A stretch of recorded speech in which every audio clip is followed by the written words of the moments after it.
এগুলো আমরা সেই খেলতাম ছোটবেলায়। খেলতে খেলতে যে এগুলো নখগুলো উঠে যায়। হ্যাঁ উঠতে চল উঠে আর কি ব্যথা লাগে পরে।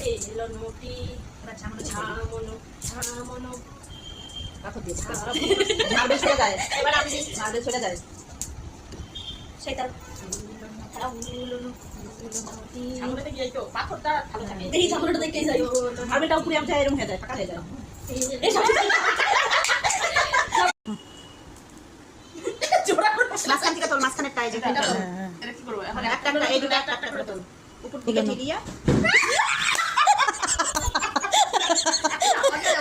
এজন্য তো বাটির মতো কথা বলি। পয়সার তেলের দাম, মনোরঞ্জন, ব্রাহ্মণ, পদ্মব্রাহ্মণ, পদ্মবাসী, যে সূর্য, তোমার সাক্ষী, শাড়ির গলায় সব দে পুরো খাওয়ার পর হ্যাঁ এখন একটা হ্যাঁ হ্যাঁ তুই আগে প্যারেক্টিস